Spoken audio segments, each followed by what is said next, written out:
Guys recently government of India BSF border security force की तरफ से एक वैकेंसीज का शॉर्ट रिक्रूटमेंट नोटिफिकेशन आया है, जिसमें ओनली वैकेंसीज की डिटेल है और बताया गया है कि इसका फुल नोटिफिकेशन कब आएगा और कब से आप इसके फॉर्म भर सकते हो।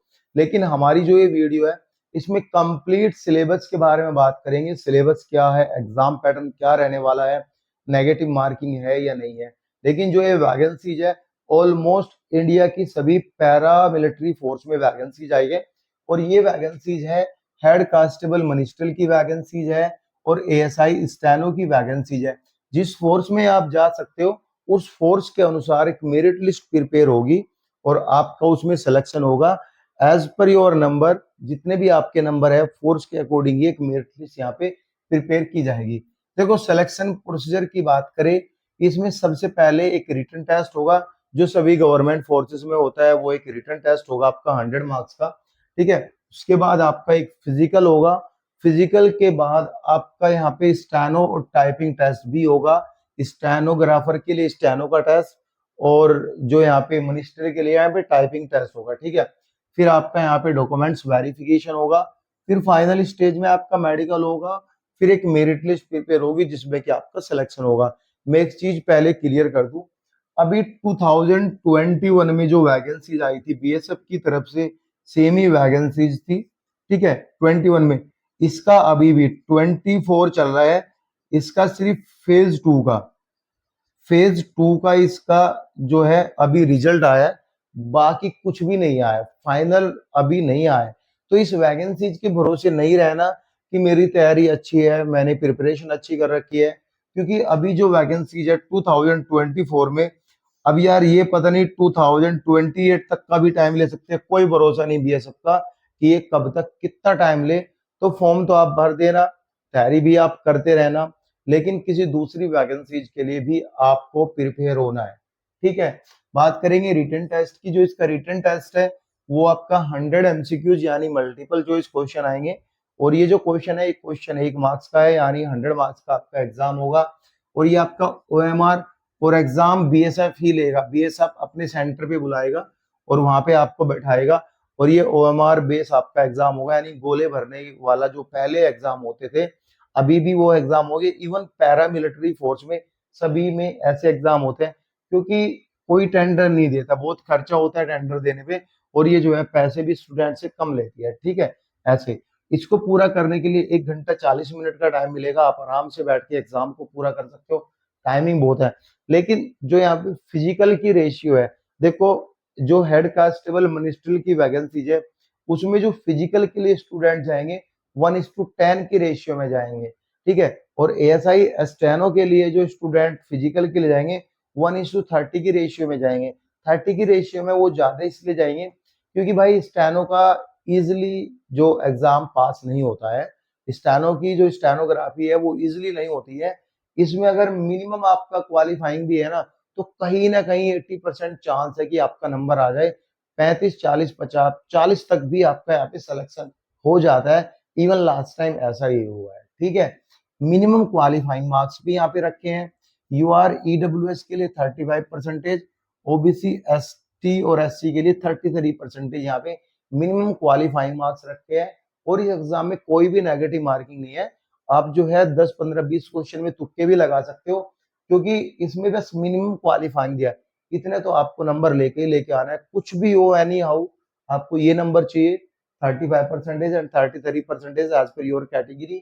उसके बाद ही जो है एक मेरिट लिस्ट प्रिपेयर होगी, जब आपका नंबर जैसे भी आपका मेरिट लिस्ट में आएगा वो वैसे आ जाएगा, ठीक है। सिलेबस, देखो सिलेबस को बताने से पहले मैं आपको बताऊंगा, मैं इन सबकी आपको एक बुक लिस्ट प्रिपेयर करके बताऊंगा और इसी चैनल पे आपको बुक लिस्ट मिलेगी और अपडेटेड बुक लिस्ट होगी। और गाइस जो आपने वो बुक पढ़ ली ना विद इन 3 मंथ की तैयारी में, 3 मंथ ओनली, 3 मंथ्स की तैयारी में अगर आपने वो बुक पढ़ ली तो एग्जाम पास होने से तो कोई नहीं रोक सकता। ऑन पैरा मिलिट्री फोर्स का एग्जाम बहुत लो कैटेगरी का रहता है, ज्यादा हार्ड नहीं रहता है। और यहाँ पे जो है सिर्फ बुक पढ़ लेना अपनी, अभी जो है इसकी तैयारी करना चाहो तो कर सकते हो, लेकिन अभी स्टेनो टाइपिंग की स्पीड आप मेंटेन करके रखना। उसका जो है अपनी प्रिपरेशन जो है 1 घंटा डेली का अपनी टाइपिंग पे देना, स्टेनो पे देना। जब भी इसकी जो है लगेगा कि एग्जाम डेट नजदीक है तो नोटिफिकेशन में हम आपको जो है वीडियो बना के आपको अच्छे से समझा देंगे कब इसका एग्जाम है कब नहीं। कंप्लीट रिसर्च करने के बाद आपको एक प्रिपेयर वीडियो मिल जाएगी, ठीक है। अब बात करेंगे हिंदी इंग्लिश लैंग्वेज। देखो ये सिर्फ अपॉन यू कि आपको जो है हिंदी लेना है या इंग्लिश लेना है। ये जरूरी नहीं कि आपको हिंदी इंग्लिश दोनों लैंग्वेज में आपका एग्जाम देना है, नहीं। हिंदी और इंग्लिश दोनों सब्जेक्ट आप एक सब्जेक्ट चूज कर सकते हो जिसमें आप बेस्ट हो। हिंदी में भी 20 क्वेश्चन आएंगे, इंग्लिश में भी यहाँ पे 20 क्वेश्चन आएंगे, और जो भी आप करना चाहो वो कर सकते हो। और ये जो एग्जाम है हिंदी और इंग्लिश दोनों लैंग्वेज में होगा, यानी जो सभी क्वेश्चन है वो आपको इंग्लिश में भी देखने को मिलेंगे, हिंदी में भी देखने को मिलेंगे। जिसमें आपको समझ में आता है वो समझ सकते हो, ठीक है। ये आपको 20 क्वेश्चन मिलेंगे, ठीक है। 20 में से आप हिंदी के क्वेश्चन करने चाहो, ठीक है, इंग्लिश के क्वेश्चन करने चाहो, ठीक है, ठीक है। सेकंड पार्ट इसका जनरल इंटेलिजेंस, इसके भी 20 क्वेश्चन मिलेंगे, ठीक है। न्यूमेरिकल एप्टीट्यूड, इसके भी 20 क्वेश्चन मिलेंगे। देखो कहीं ना कहीं मैथ और जनरल इंटेलिजेंस न्यूमेरिकल एप्टीट्यूड ये यहाँ पे ऑलमोस्ट सेम ही रहता है। देखो सभी में फार्मूले सेट करने होते हैं। ये तो 40 नंबर का 35 का तो आप कर ही लोगे, ऑलमोस्ट स्टूडेंट कर लेगा जो पहले से ही प्रिपरेशन करके बैठा है, ठीक है। क्लिनिकल एप्टीट्यूड के भी यहाँ पे क्वेश्चन आएंगे, ये भी इजी है, ठीक है। और बेसिक कंप्यूटर नॉलेज के भी यहाँ पे क्वेश्चन आएंगे।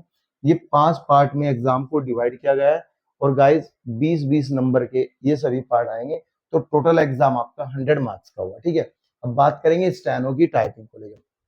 देखो स्टेनो में आपको एक मैटर मिलेगा, वो ट्रांसक्राइब करना है, आपको एक मैटर ट्रांसक्राइब करना है, ठीक है। 50 मिनट्स आपको मिलेंगे इंग्लिश के लिए, और 65 मिनट मिलेंगे आपको हिंदी के लिए ट्रांसक्राइब करने के लिए, ठीक है। और जिसकी भी मिस्टेक 10% से ऊपर है उसको क्लियरली ये फेल कर देंगे। और जिसकी मिस्टेक यानी आपकी जो 10% मीन्स 80 वर्ड्स की मिस्टेक, जिसकी 80 वर्ड से ऊपर है वो फेल हो जाएगा, और जिसकी मिस्टेक 80 वर्ड्स 10% से नीचे है वो यहाँ पे पास हो जाएगा। 10% टोटल काउंट करके 80 वर्ड्स यहाँ पे बैठते हैं, ठीक है। समझ में आगे बात है। टाइपिंग के बारे में बात करेंगे। ऐसा नहीं कि आपको हिंदी इंग्लिश, ये आपके लिए ऑप्शन है। आप हिंदी में चाहो हिंदी में कर सकते हो, इंग्लिश में चाहो इंग्लिश में कर सकते हो। टाइपिंग एज वेल एज आपका स्टैनो, जिसमें चाहो आप उसमें कर सकते हो, ठीक है।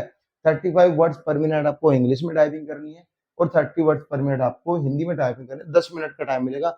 अगर 10 वर्ड से ऊपर आपने गलती की तो फेल हो जाओगे। 10 वर्ड से नीचे आपने गलती की, जो टाइपिंग एरर यानी वर्ड्स एरर होती है, उसके नीचे गलती की 10% से यानी 10 वर्ड से, तो आप यहाँ पे पास हो जाओगे।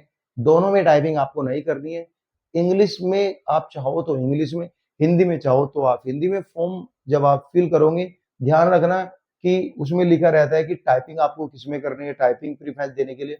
तो वहाँ पे आप जो अपना टाइपिंग प्रेफरेंस हिंदी और English as per your choice आप वहाँ पे फिल कर सकते हो। कोई डाउट रहता है तो आप कमेंट पिन भी कर सकते हो। इवन टेलीग्राम लिंक और व्हाट्सएप ग्रुप में भी आप ज्वाइन कर सकते हो लेटेस्ट अपडेट के लिए। Thank you guys.